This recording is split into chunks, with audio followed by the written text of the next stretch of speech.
کیا اذان دیے بغیر نماز ہو سکتی؟ اس بارے میں 3 طریق ہیں جن کو مد نظر رکھا جا سکتا ہے۔ سب سے پہلی بات تو یہ ہے کہ اذان دی جانی چاہیے۔ آن وسلم کا اس بارے میں ارشاد ہے کہ اذا حضرت الصلاۃ فلیؤذن لکم احدکم، کہ جب نماز کا ٹائم آئے تو تم میں سے کوئی ایک شخص جو ہے وہ اذان دے۔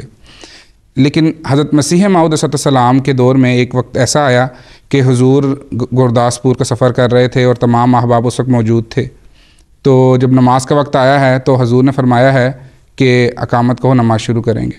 تو کسی نے کہا کہ حضور اذان ہو جائے پہلے، تو حضور نے فرمایا ہے، مسلم نے فرمایا ہے احباب تو جمع ہیں، کیا ضرورت ہے؟ تو جو مقصد ہے اذان دینے کا، لوگوں کو جمع کرنے کا، وہ تو پہلے سے ہی حل ہوا ہے۔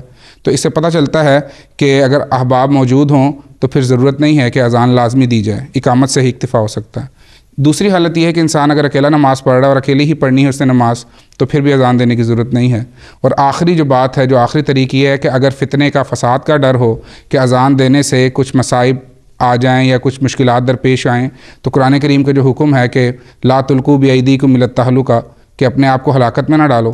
مثلاً سکھوں کے دور میں مسلمانوں پر اذان پر پابندی تھی، تو اذان دے کر اپنے لیے ایک فساد پیدا کر لینا اور ایک تکلیف کا موجب اپنے لیے، پریشانی کا موجب اپنے لیے پیدا کر لینا، یہ مناسب نہیں ہے۔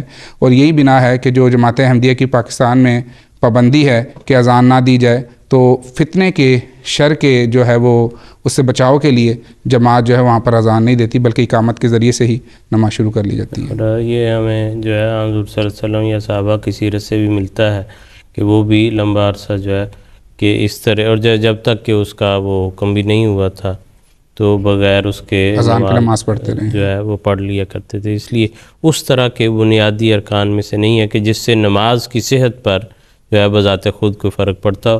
اس میں کوئی شک نہیں کہ یہ بابرکت اور باعث ثواب یہ چیز ہے، لیکن ایک مسئلے کے طور پر ہم بات کر رہے ہیں کہ اگر نہیں ہے تو پھر بھی نماز جو ہے اٹسیلف اس پر کوئی فرق نہیں پڑتا، نماز جو ہے وہ ہو جاتی ہے۔